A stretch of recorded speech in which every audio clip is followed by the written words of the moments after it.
नमस्कार।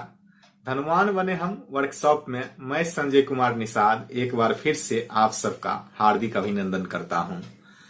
दोस्तों, पिछली वीडियो में हम लोगों ने जाना सही व्यवसाय के चुनाव के बारे में। आज का वीडियो उसी का दूसरा भाग है। जो लोग इस वर्कशॉप में आज पहली बार शामिल हुए हैं, यानी कि जो लोग इस वर्कशॉप के पहले के वीडियो नहीं देखे हैं, उनसे मेरा आग्रह है कि वे कृपया पहले के सभी वीडियो को देखें। उसमें कुछ अभ्यास भी दिए गए हैं, उन्हें भी करते रहें। फिर इस वीडियो को देखें तो उन्हें पर्याप्त लाभ होगा।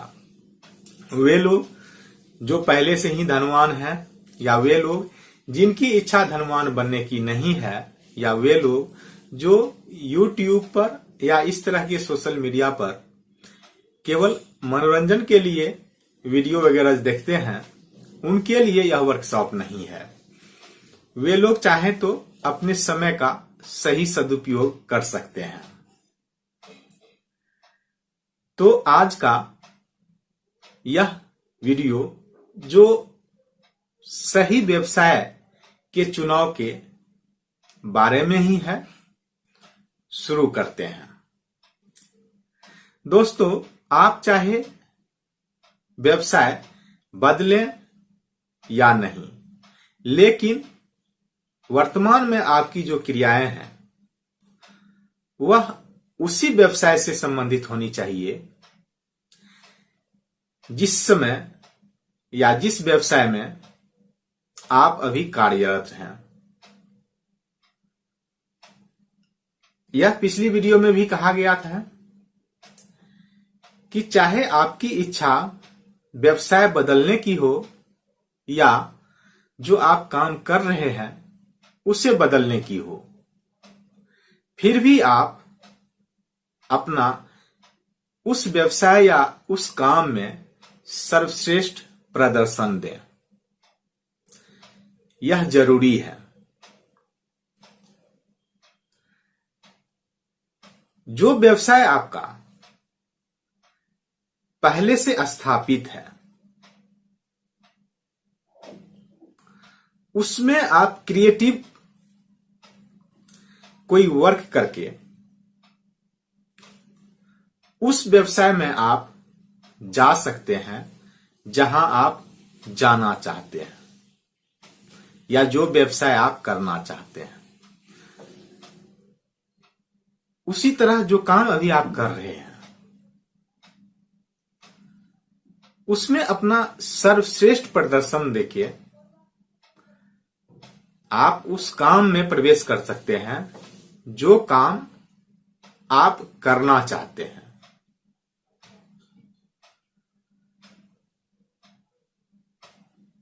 इसका मतलब है, इसके पीछे जो कारण है वह प्रोग्रेस करने का है, अपने अंदर वृद्धि करने का है। असल में अब तक में आप लोग यह भली भांति समझ गए होंगे कि हमारे अंदर या ब्रह्मांड में किसी भी सजीव या निर्जीव जो वस्तु है, सब में फॉर्मलेस स्टफ है, और उसका एक गुण यह भी है कि फॉर्मलेस स्टफ यानी निराकार तत्व हमेशा वृद्धि चाहता है। वह फॉर्मलेस स्टफ ही है जो प्रत्येक चीज में वृद्धि करके एक प्रकार से अपना अभिव्यक्ति देता है, चाहता है।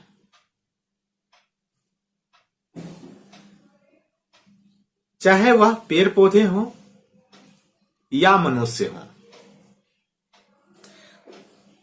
कहीं भेदभाव नहीं है। सब जगह जब फॉर्मलेस स्टफ का गुण ही है कि वह वृद्धि चाहते हैं, और फॉर्मलेस स्टफ से ही ब्रह्मांड के सभी चीज बने हैं। तो स्वाभाविक रूप से मनुष्य उससे अलग नहीं है, बल्कि मनुष्य इस ब्रह्मांड का सर्वोत्तम कृति है। तो यह असंभव है कि फॉर्मलेस स्टफ मनुष्य में वृद्धि नहीं चाहता हो। फॉर्मलेस स्टफ यह नहीं चाहता हो कि मनुष्य सुंदर दिखे, सुंदर वस्त्र पहने, स्वस्थ रहे, युवा रहे।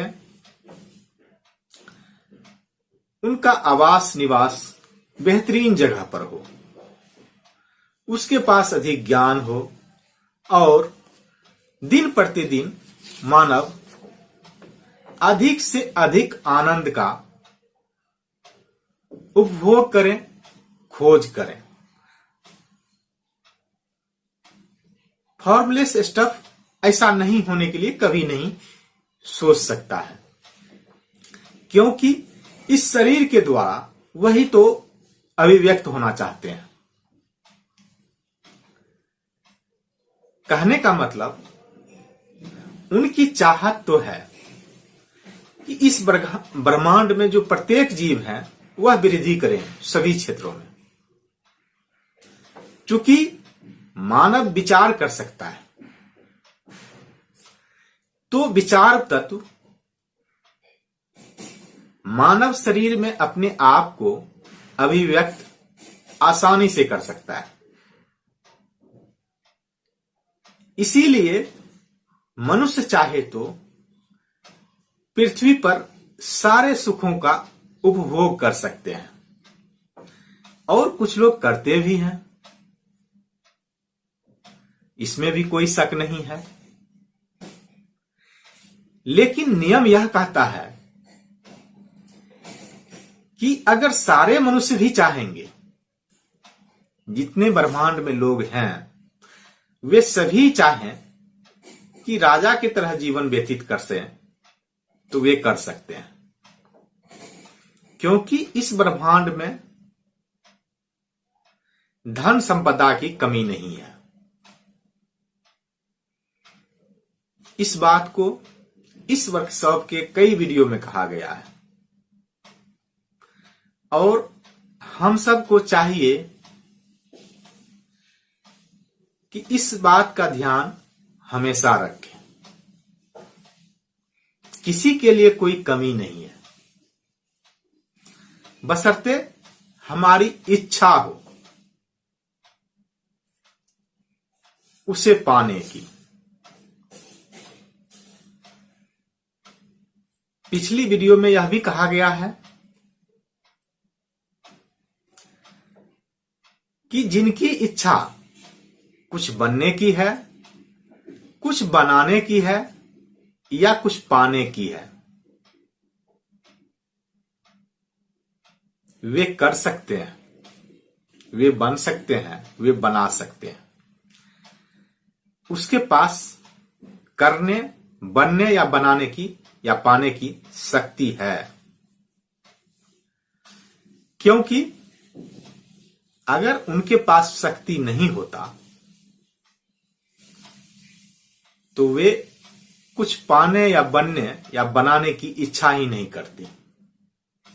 यानी कि अगर कोई व्यक्ति इच्छा कर सकते हैं तो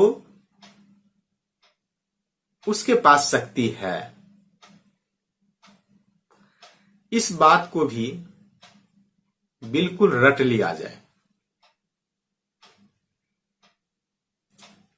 कई लोग कहते हैं मन में तो बहुत कुछ है, करने की, पाने की, बनने की, बनाने की, लेकिन हमारा सामर्थ्य वैसा नहीं है। यह बिल्कुल गलत है। अगर वाकई में इच्छा है उनकी, तो इसका मतलब जो निराकार तत्व है वह उनके द्वारा अभिव्यक्त होना चाहता है।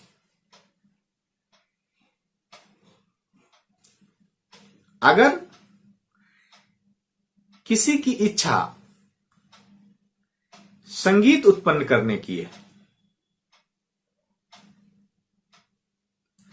तो इसका मतलब है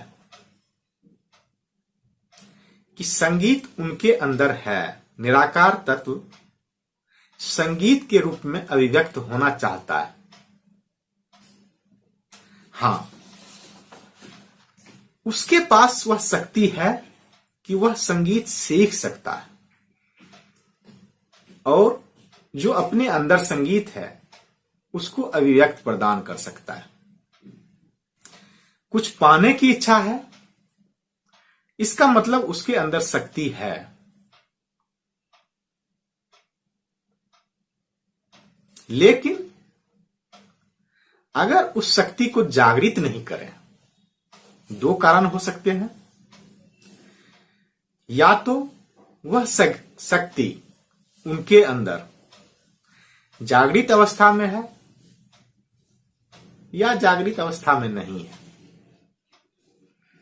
अगर जागृत अवस्था में नहीं भी है तो भी उसको जागृत अवस्था में किया जा सकता है, और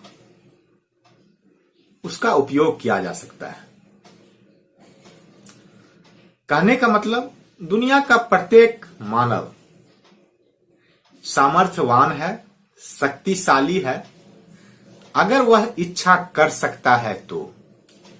हां, अगर कोई इच्छा ही नहीं कर सकता है तो इसका मतलब उसके अंदर वाकई में सामर्थ्य नहीं है, शक्ति नहीं है। आज से आप यह जान लें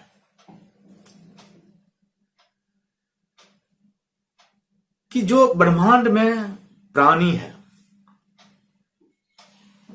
वह असल में लगातार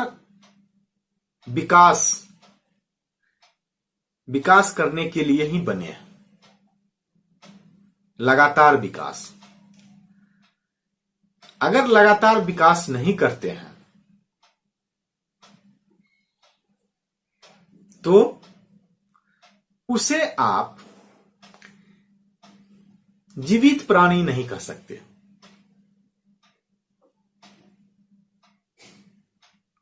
वह एक तरह से मृत प्राय है जो निराकार तत्व को अभिव्यक्त करने से रोकता है।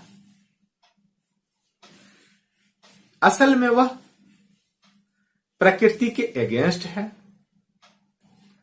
प्रतिकूल है, क्योंकि जो जागृत मनुष्य है वह लगातार अधिक पाने की तलाश में रहता है।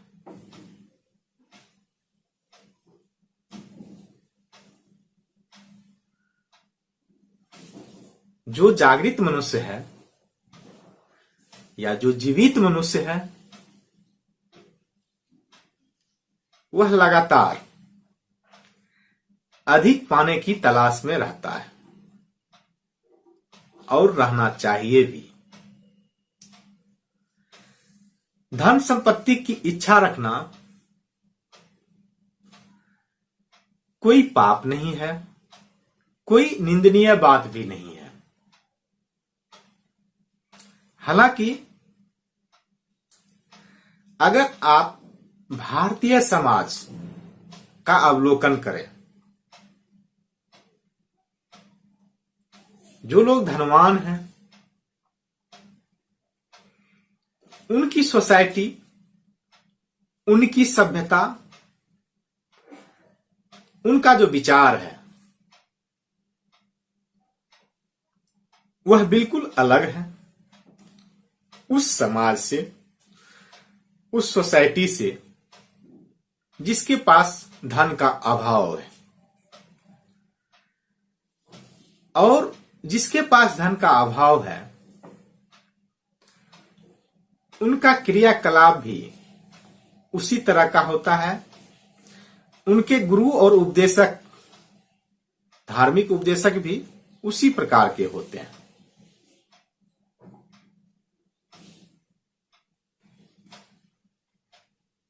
उनके यहाँ जो अनुष्ठान कराने वाले होते हैं धार्मिक, वे भी उन्हीं प्रकार के होते हैं,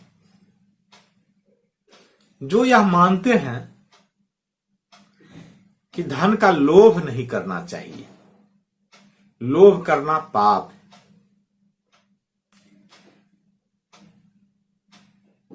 जो धार्मिक अनुष्ठान में भी कहानियां होती है एवं जो उनके उपदेश भी होते हैं, सबों में गरीब आदमी का चरित्र चित्रण किया जाता है और गरीब आदमी को यह दिखाया जाता है या बताया जाता है कि वे ईश्वर के परम भक्त होते हैं।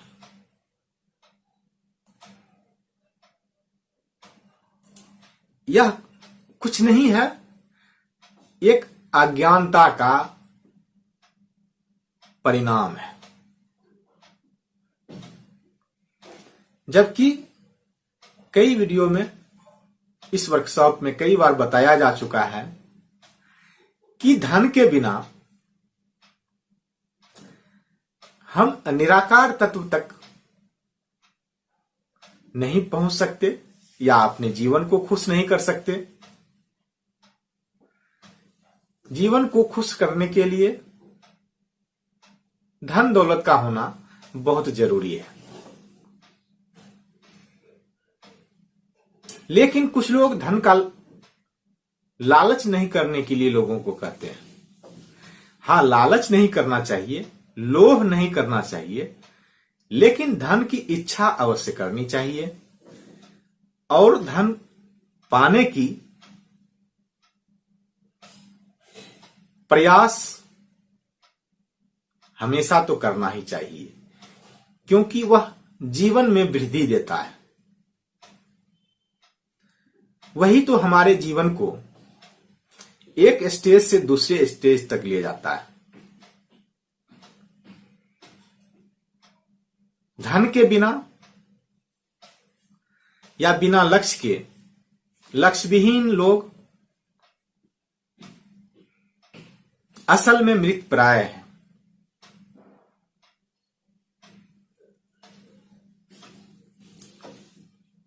यह सबको जान लेना चाहिए और यह मान भी लेना चाहिए।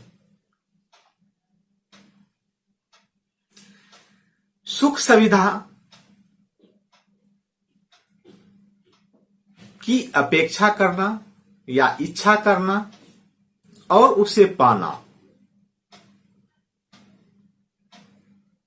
शरीर को संतुष्ट करना, यह कोई बुरी बात नहीं है।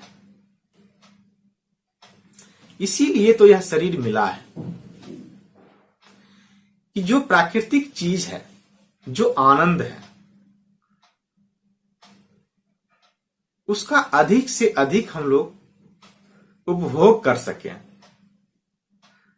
बशर्ते वह समाज के लिए और सरकार के बनाए गए नियम और व्यवस्था के अंतर्गत हो, जिससे किसी को हानि ना पहुंचे। और कुल मिला के आप जब अपने आप को विस्तार देते हैं, अपने आप में वृद्धि करते हैं धन दौलत में, तो आपको रचनात्मक भी होना है, प्रतियोगिता नहीं करनी है। मतलब जितना अधिक से अधिक हो सके अपना प्रभाव या अपना संदेश अपने आसपास के सभी लोगों तक जरूर पहुंचाएं। मतलब अपने संपर्क में आने वाले प्रत्येक लोगों में एक भाव अवश्य पैदा करें, एक संदेश अवश्य दें कि उन सबको भी जीवन में वृद्धि करना चाहिए, अधिक की अपेक्षा करना चाहिए, अधिक की इच्छा करना चाहिए। यह इच्छा करना चाहिए कि जो ब्रह्मांड में दुनिया में धन संपदा है वह उसके लिए भी है और उसे वह पाने का प्रयास करें। जो इस वर्कशॉप में नियम बताए गए उसे अपनाकर सब लोगों को चाहिए कि अपना जीवन सुखमय बनाए। यह कोई गलत बात नहीं है, यह पाप नहीं है, यह निंदनीय नहीं है, यह पुण्य का काम है, यह ईश्वर का काम है। ईश्वर चाहे वह किसी धर्म संप्रदाय के आप मानते हो, सब में कल्पना है उनकी।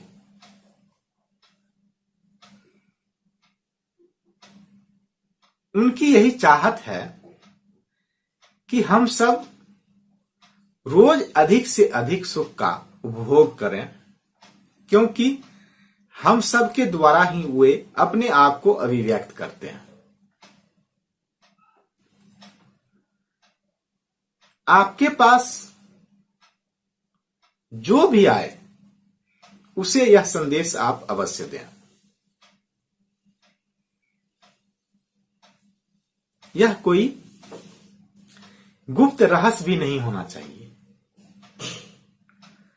हालांकि जो बताया जा रहा था अभी कुछ देर पहले कि जो भारतीय समाज के वे वर्ग हैं जिनके पास धन का अभाव है, वे धन का महत्व नहीं देते हैं। उनके लिए जो धन की तस्वीर है, जो धनवानों की तस्वीर है, वह बहुत अच्छी नहीं है।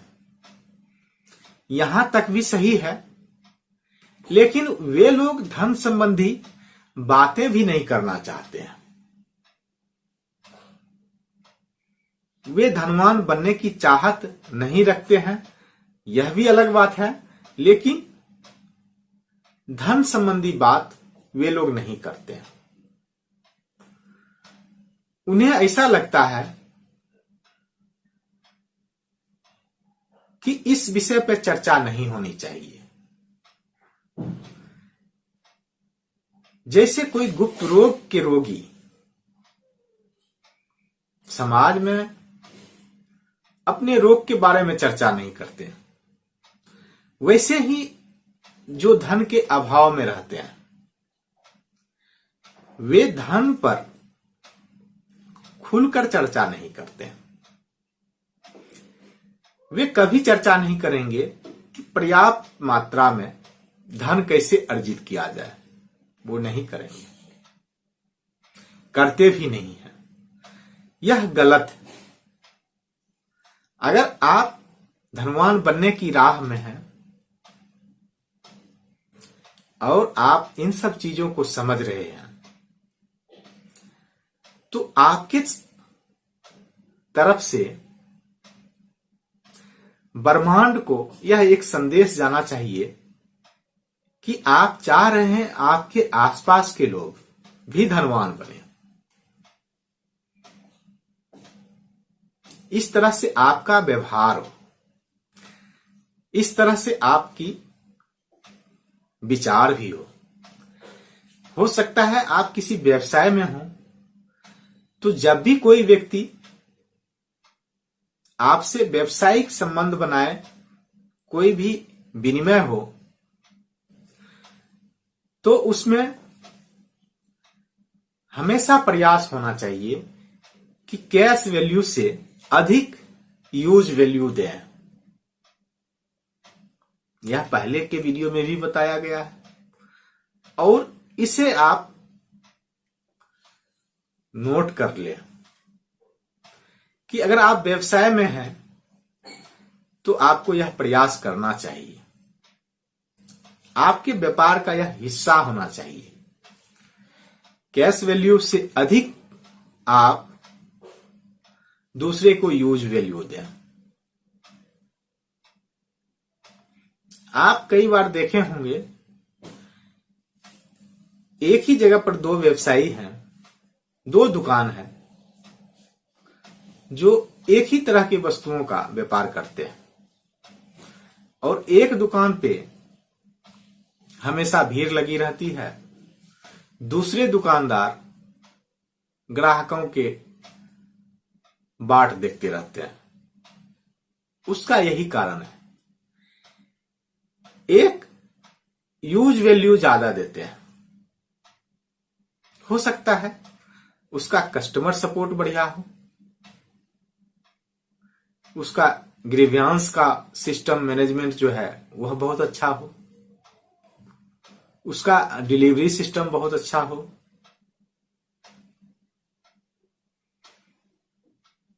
कस्टमर से बात करने का ही तरीका उसका बहुत बढ़िया हो।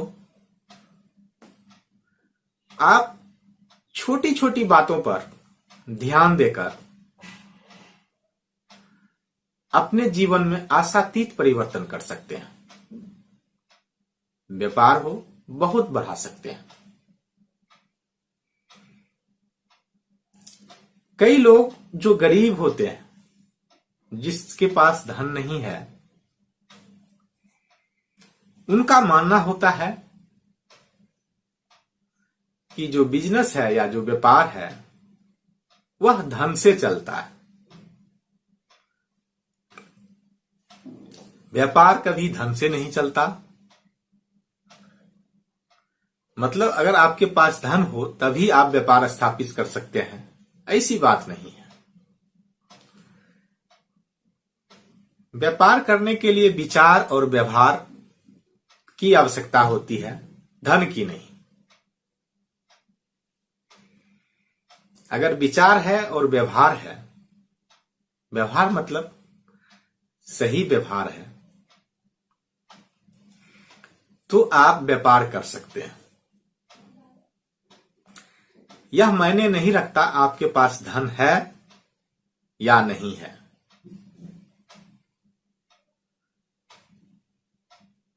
आप जो भी काम कर रहे हो, बस शर्त यही है, आप जो भी काम कर रहे हो आप इस विश्वास के साथ काम करें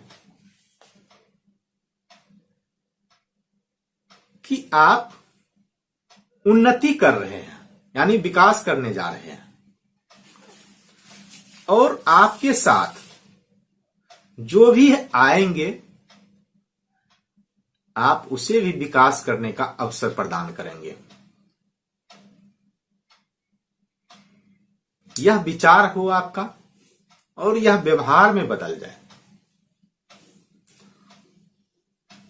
सीधे तौर पर कहने का मतलब आप प्रतियोगिता भी नहीं करें।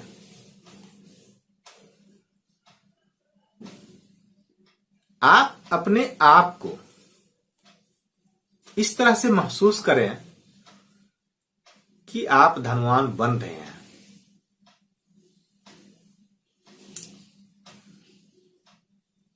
और साथ साथ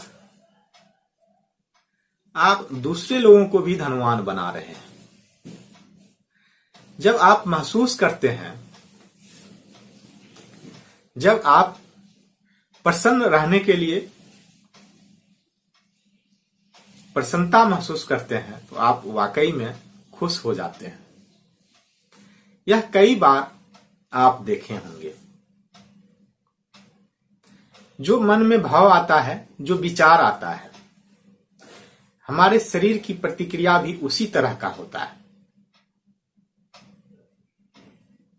इसी वजह से चाहे वह कोई साहित्य पढ़ रहे हो या सिनेमा देख रहे हो,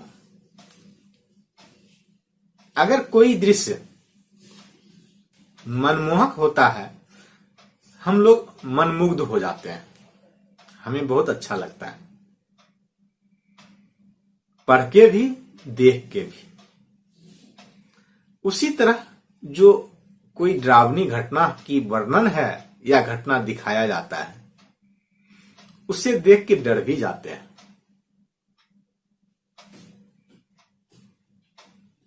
मतलब शरीर हमारा प्रतिक्रिया करता है। उसी तरह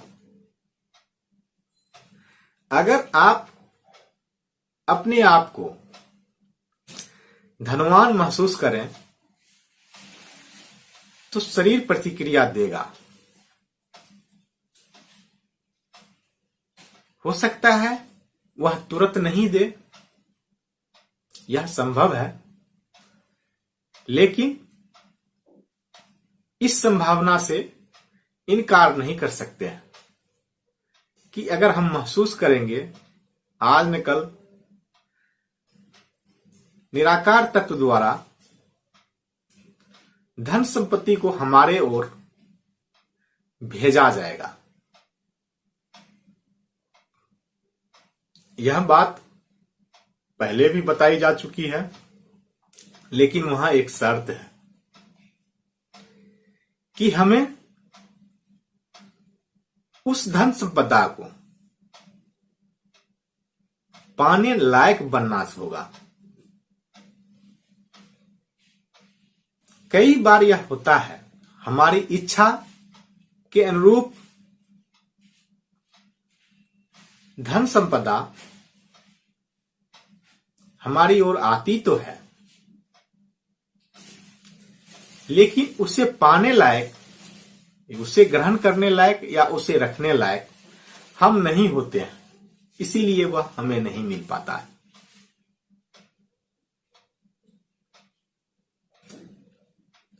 कुछ लोग कई बार यह कहते सुनते पाए जा सकते हैं कि समय बहुत अनुकूल नहीं है, अच्छा नहीं है, अमीर और अमीर हो रहे हैं, गरीब और गरीब हो रहे हैं। कुछ हद तक यह बात सच भी है, उसका कारण भी यही है। गरीब अपने आप को धन रखने लायक बनाते ही नहीं। अगर इच्छा करते हैं तो भी, मान लीजिए वह सारा काम नियम पूर्वक कर रहे हैं, धन को आकर्षित करने के लिए अपना लक्ष्य बनाए हैं, वह सारा काम कर रहे हैं, फिर भी वह निर्धन रहता है। वह एक काम नहीं कर पाते हैं कि धन को अपने पास कैसे रखेंगे।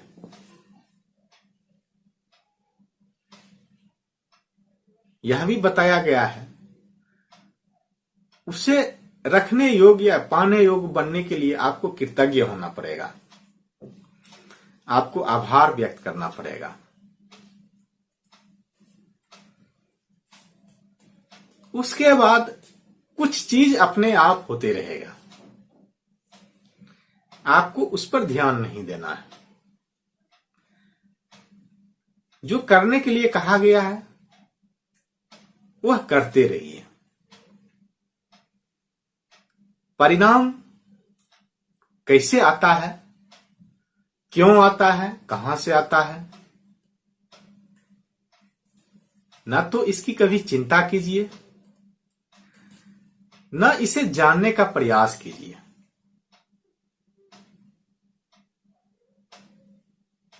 अगर जानने का प्रयास करेंगे तो फिर वह लिंक टूट जाएगा। ठीक वैसे ही जैसे कोई बीज जमीन में बोते हैं और प्रत्येक दिन उसे खोद के निकाल के देखते हैं कि पौधा अंकुरित हुआ कि नहीं, अगर हुआ तो कितना बढ़ा।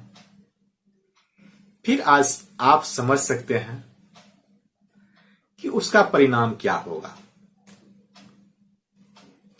उसी तरह यहां भी है।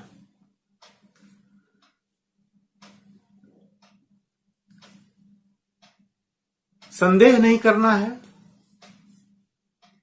निगरानी भी नहीं करना है उस पर। साथ में एक काम और है।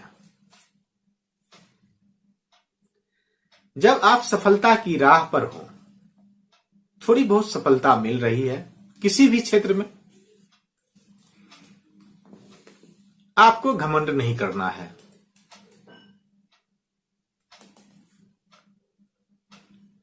आपको जो चीज जरूरी नहीं है उसके बारे में बात भी नहीं करना है।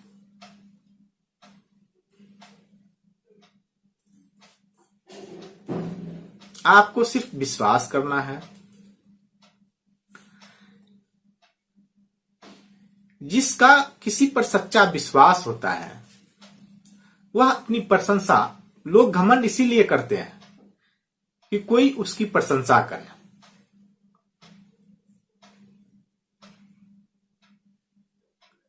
और जो सच्चा विश्वास करने वाला व्यक्ति होते हैं उसको प्रशंसा की आवश्यकता नहीं है। जो विश्वास करते हैं वो खुश रहते हैं।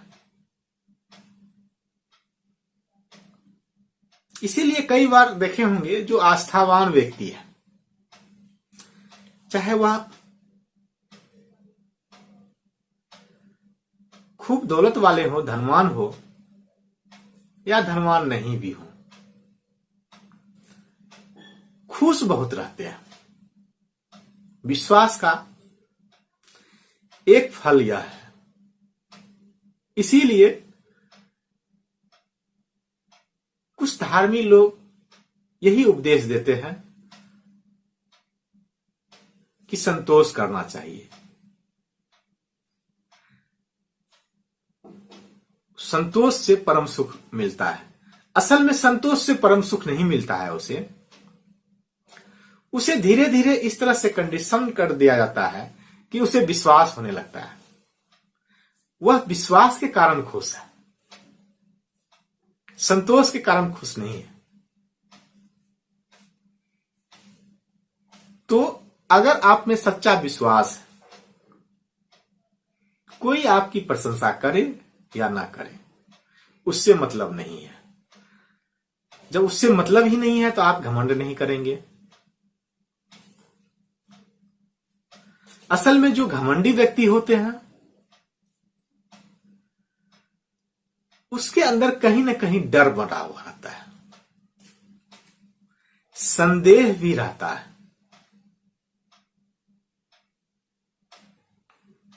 जब आप किसी घमंडी व्यक्ति से मिलेंगे फिर उसका अवलोकन करने का प्रयास करें, मतलब उसके अंदर तक झांकने का प्रयास करें। अगर इस तरह से आप कर सकते हो तो तब आपको पता चलता है कि जो विचार या व्यवहार में बहुत कड़क है या बहुत घमंड करते हैं तो असल में वैसा है नहीं। वह किसी चीज को छिपा रहे हैं,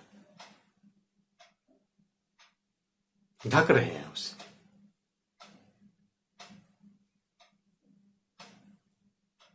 तो घमंड नहीं करना है।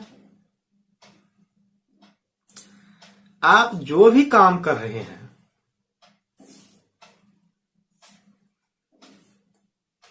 आपके चेहरे का भाव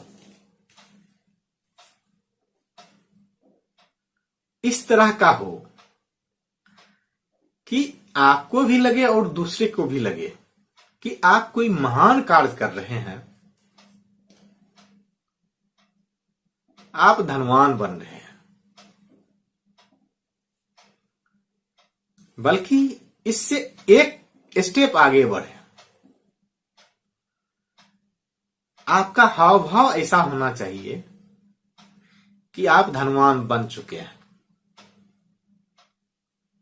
बस शर्त यही है कि आप घमंड नहीं करें, आप विश्वास करें। है कुछ नहीं और घमंड करेंगे तो जो कुछ है वह भी चला जाएगा। बाइबिल में यह कहा गया है और इसके ऊपर एक अभ्यास भी है। अगर उसे आप किए होंगे तो आपको पता होगा। अगर नहीं किए हैं तो एक बार उसे अवश्य करें, एक बार उस वीडियो को अवश्य देखें। तो घमंड नहीं करना है, लेकिन धनवान बन चुके हैं यह अपने आप में विश्वास होना चाहिए आपको, और इस भाव को आप फैलाएं।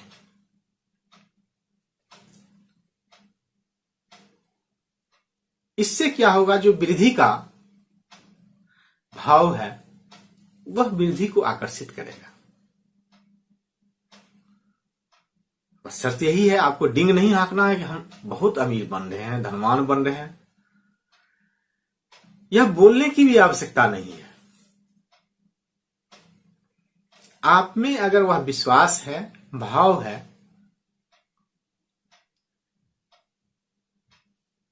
तो यह बिना बोले भी हो जाएगा।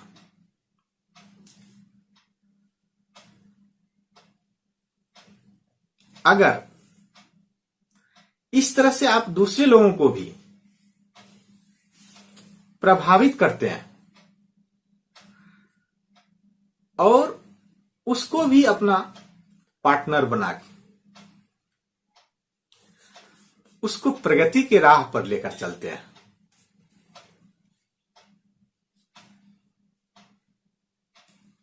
तो यह काम और आसान हो जाएगा।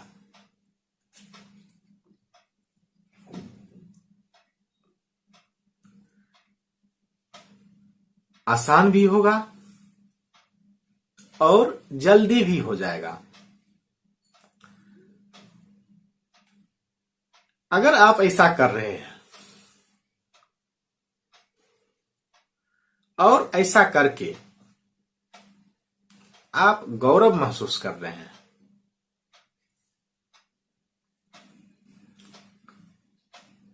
तो फिर क्या होगा, आप जिस भी व्यवसाय में हो, व्यवसाय में आपकी अपेक्षा से अधिक वृद्धि होगी।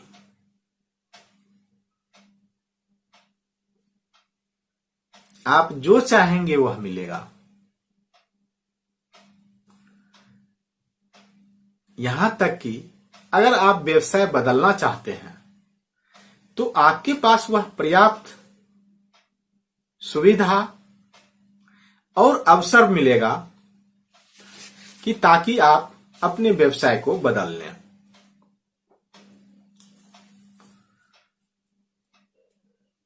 बस आपको उस समय क्या करना है, जब आपका वर्तमान व्यवसाय खूब चल रहा हो,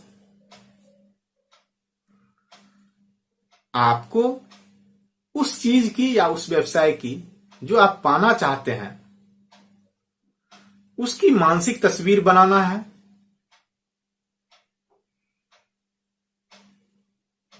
और अपना जो उद्देश्य है उसको सही करना है। यह बताया भी जा चुका है। विचार को स्पष्ट करना है, रीड करना है, कृतज्ञ बने रहना है और उस तरह का भाव व्यक्त करना है। यह सब तो बताया ही जा चुका है। कई बार लोग वृद्धि चाहता है लेकिन उनका उद्देश्य कुछ और होता है। वृद्धि जन कल्याण के लिए नहीं चाहता है। वैसे जन कल्याण करने की आवश्यकता भी नहीं है, लेकिन उसके विपरीत भी काम करने की आवश्यकता नहीं है।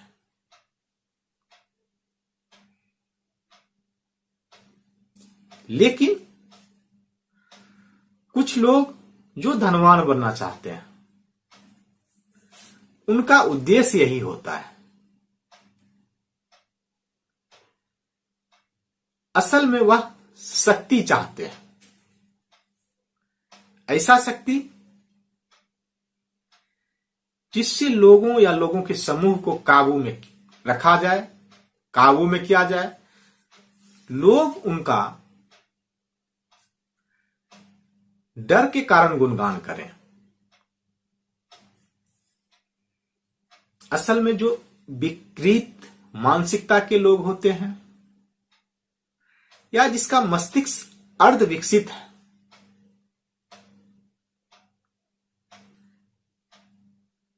वे इस तरह की शक्ति को पाकर ही सुख का अनुभव करते हैं।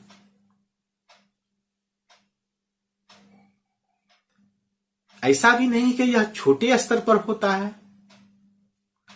पुराने समय में राजा महाराजा भी यही करते थे।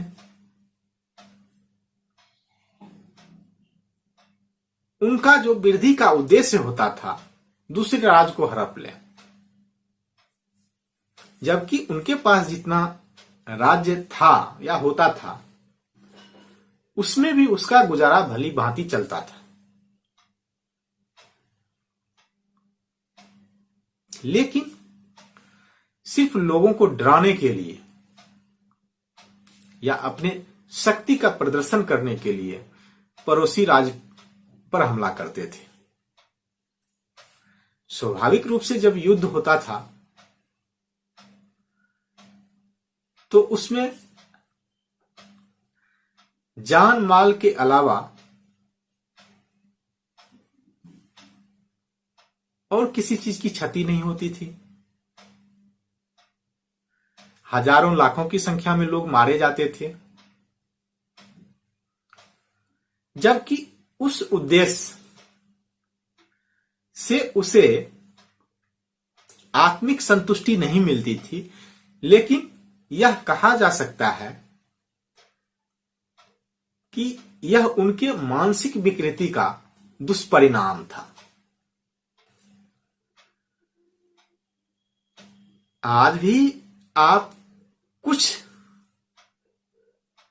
व्यापार को देखेंगे कुछ क्षेत्र में, तो आपको भी ऐसा ही लगेगा कि असल में इस समूह का या अमुक व्यक्ति का उद्देश्य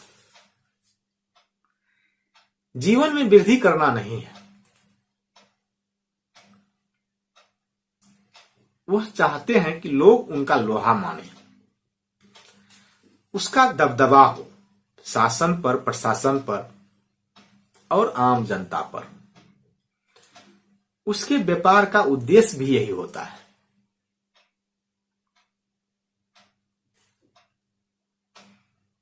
असल में वह शासन करना चाहते हैं। जो पहले राजतंत्र था उसको उद्योग तंत्र में बदलना चाहते हैं। तो ऐसा व्यापार नहीं करना है। इस प्रलोभन से हमेशा बचना है।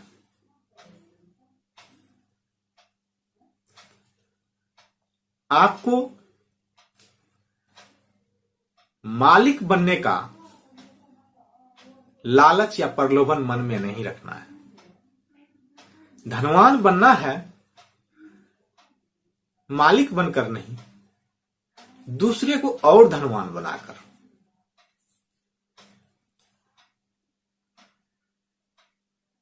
क्योंकि निराकार तत्व आपके माध्यम से अपने आप को अभिव्यक्त करना चाहते हैं। अगर अपने आप को अभिव्यक्त करना चाहते हैं तो उसकी चाहत यह कभी नहीं होगी कि आप कोई गलत काम करके किसी पर शासन करें। क्योंकि निराकार तत्व तो सब में है।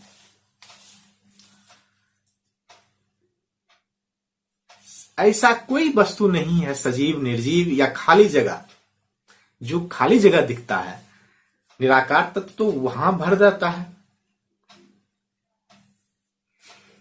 तो किसी को गुलाम बनाने के लिए आप धन कमाने का उद्देश्य ना करें।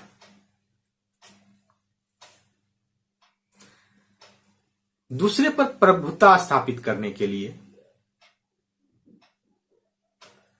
आपका कोई काम नहीं हो और अपने बुद्धि का भी इस्तेमाल नहीं करें। असल में वह कंपटीशन होगा। आपका मनोभाव कंपटीशन करने की नहीं होनी चाहिए। आप रचनात्मक बने।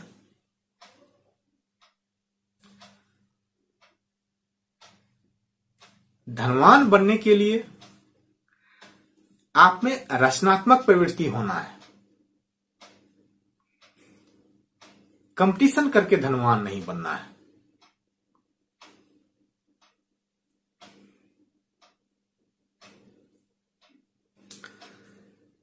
हमेशा जो कंपटीशन का प्रवृत्ति है उससे आप सावधान रहें।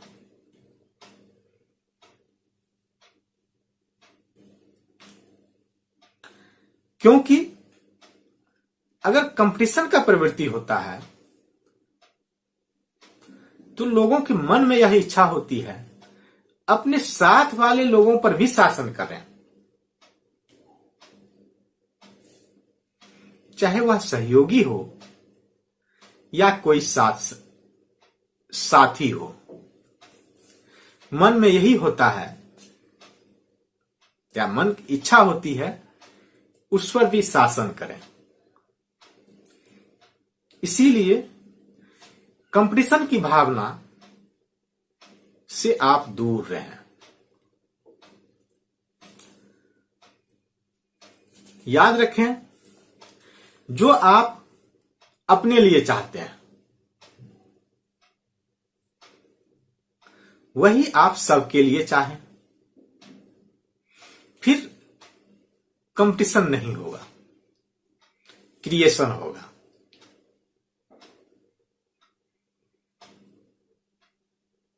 इस बात को नोट करें। आज के लिए बस इतना ही। यहां तक सुनने के लिए आप सबका धन्यवाद, धन्यवाद, धन्यवाद।